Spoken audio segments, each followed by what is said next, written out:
I tell people I live in Clarksville. I have an ankle bracelet. They said, "What do you mean by that?" I said, "I go to work and I come home." How do you do all this art? I said, "I go to work and I come home."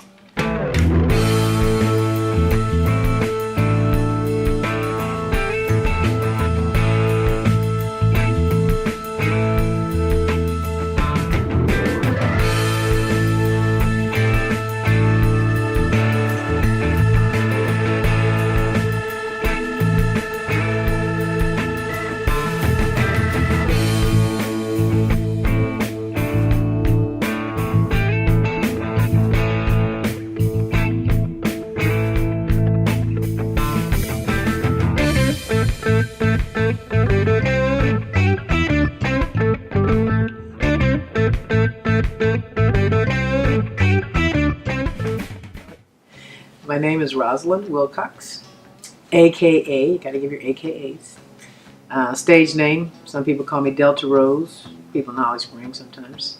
Mississippi Rose here. And Elsie Omer used to call me Rosalie, Mississippi Rosalie.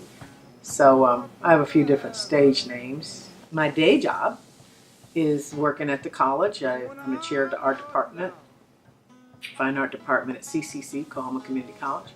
And then besides just being a chair, I also am an instructor, so I teach classes. And this is Jolene Janelle Williams. She's making a harmonica. See, it's really detailed. She's even got the numbers on it. She's getting ready to put Honer right here, and then the little, make it look like little screws, you know. I think that's cool. So what I do is I'll paint.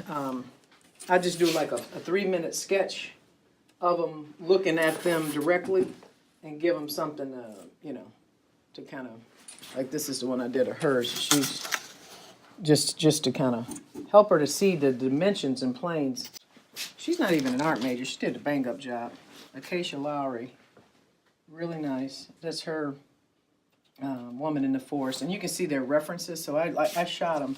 I would shoot their photograph, and then they've got to pick somebody that they wanted to have kind of emulate that look.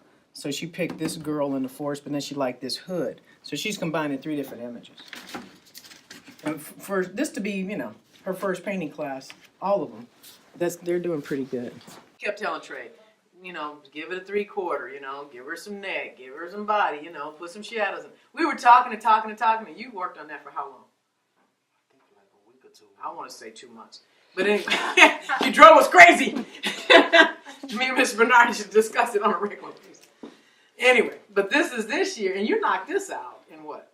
About 2 weeks. I know they were 2 weeks. It's about 2 weeks. So, yeah. So that's just, I mean, just to see the progress. It just does it do your heart good?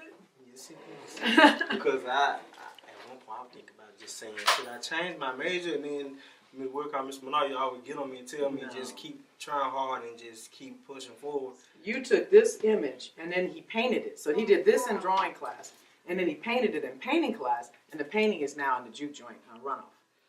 That's in the competition. So I'm really proud of you. Very, very proud. If I wasn't an art teacher, I very, very well would consider, and even maybe once I retire, might consider doing a musicology class at like Ole Miss, and teaching people, because those are people that I knew. In the evenings, I paint and I make art at night, and I also play music. That's my 2 main things that I do when I'm not at work. When I was a little girl, probably in like 7th, 8th grade, we did the science fair every year, and I of course was the person that made the posters. And I just thought I could just draw pretty good, you know. But I had no idea until we started doing these posters. We made our own stuff, you know. We were in the hood, we had our little poster board and our little, you know, markers and stuff. And I was the person that was always in charge of drawing everything. And that year that we won, one year we won at you know, just like a city level. And then the next year we won we made it all the way to the Museum of Science and Industry. And that's when I started to recognize that I had a little bit of talent. And I was like, huh. Because the judges were like, who made this poster? I was like, I did. And they're like, yeah, right. I said, no, seriously, I made it. And I made it 3D, I made it poke out, you know, it was development of the chicken, you know. So anyway, that was when I started. I always loved art from the time I was 3 years old. I was always drawing and painting and stuff. But I didn't, until I saw myself in that larger context with other kids my age and looked at their posters and looked at our posters, I was thinking, well, maybe, we got a little something here. That's all right. That's all right. When I was little and we were going to Baptist church in Chicago, I remember being 3 years old and then putting that big collar on me, the big white collar, and them telling us, you're going to be in the Christmas choir. And I was like, yeah. Because we looked like the little kids on the greeting cards. I was like, oh, yeah. And from there, the Baptist church kind of, was the church that got in my bones, with the moaning and the, and all that. And I didn't understand it. People didn't explain it to you when you're a little kid, little girl in church. You don't understand why are the deacons, making all those funny sounds. And what, but then as you get older and you go through some things, you feel there's a scripture that says that God can interpret, God understands every moan. A moan is a prayer. When I was 15, I joined a Pentecostal church. And that's when I realized that for me, it was more than other people's experiences and me interpreting theirs. I made my personal commitment to God at 15. And so that was the point where I joined a Pentecostal choir, and it just, everything opened up. I learned a different style of rhythms because Pentecostal church has tambourines. We didn't. And I started playing tambourine. And then at 21, my vision failed. So I've been playing tambourine in a choir directing and doing all this stuff in a Pentecostal church. So I was a very Pentecostal girl. Then when my vision failed, we were still in the church, and I was afraid. I was absolutely terrified. I was 21, and I had 3 children. I was married, and I just didn't know what to think, because the doctor said by the time you have a degenerative eye disease, so he said you may end up with a cane. I do have a cane. He said you may end up with a guide dog. I do have a guide dog. And he told me this at 21, and I identified as an artist at that time. I didn't really even identify as a musician because I hadn't started playing guitar yet. I just grew up on drums and just instruments around the house or at school. So I didn't identify as a musician yet. I identified myself as an artist, as a painter. It was frightening. It was frightening. But when I started to work again, as doing my artwork, I realized I lost something, but I gained something. And I tried to find the good parts, like for clay. I do busts, like that's the one of my mom up there, and portraits and clay, and I do a lot of ceramic animals and all kind of stuff, and I'd always liked clay, but it's like I like it even more now. I love it. But even drawing, I can still work up close. I'm blessed that I can see about 12 inches out, really pretty good. So I can still work. I just have to work tight. But it freed me up when it came to abstract art, and that's something I'd never done, was abstract. Never been an abstract painter. Not a serious one. The hardest thing for me was to stop having hope that it would get better. But my doctor in Memphis, a really good doctor, he said if somebody cut off your arm and they told you they can give you some little drops to grow it back, would you believe that? I said no. He said, well, here's a picture of your eye. He said, and here's a picture of a healthy retina. He said, what's the difference? I said, well, that one has a lot of blood vessels and capillaries, and his was orange with a lot of little things going on. He said, what's going on with yours? And I started crying. I said, it's white. The retina's all white in the middle. He said, what's the difference? I said, I don't have any blood vessels in mine. He said, that's right. Something said, just asked me, it was like a question from beyond, said, what do you really want to do? What do you want to do? And I said, I want to sing. I'd always been a choir director. I did a little leads, but I wanted to sing and play guitar. And I knew it would be hard. But I knew that because of Jose Feliciano and blind people like that and Ray Charles, I said, I can be blind and play piano. I can be blind and play guitar. And so that's when I made the choice to start to playing guitar. And from there, one of the first chords I learned was an E chord. And the minute I strummed that chord, I heard blues. And I started to write songs that were blues and gospel combos. So I could sing them at church. But they didn't deal with it dealt with how the Lord helps us get through day-to-day life. Now they call it contemporary Christian music.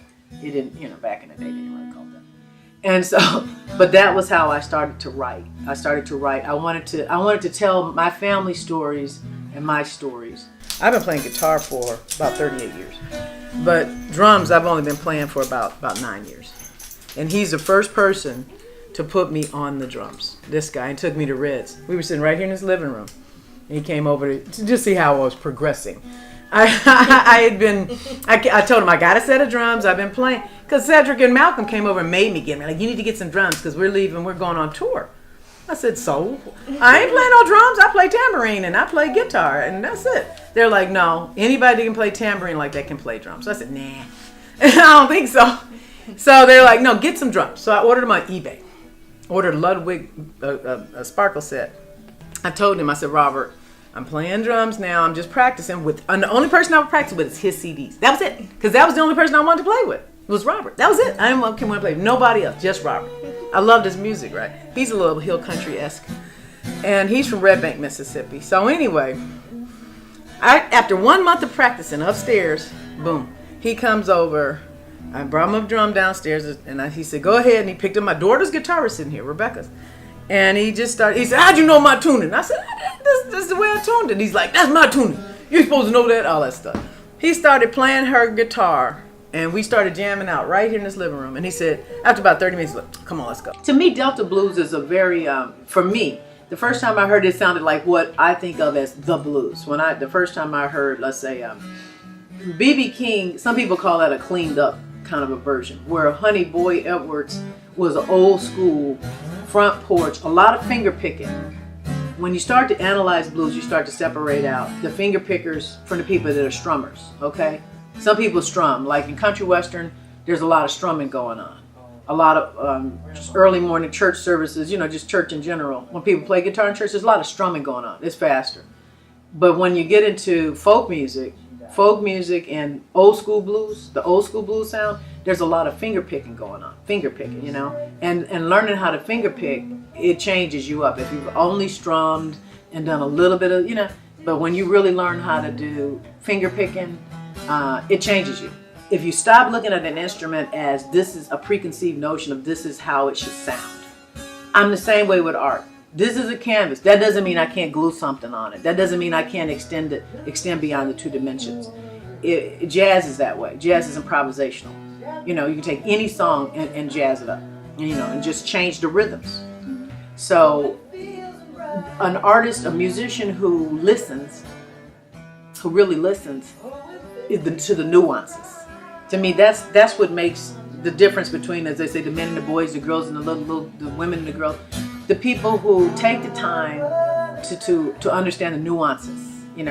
3 girls can have on the same outfit, depending on how you put that jewelry on, and how you do your hair and them heels.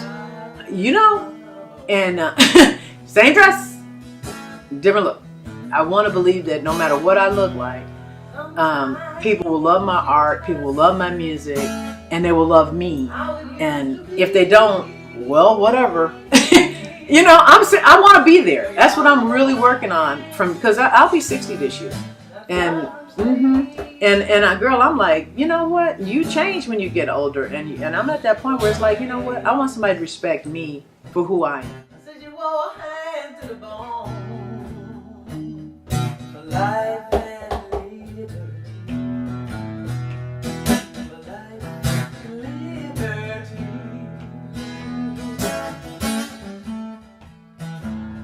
How many bells did she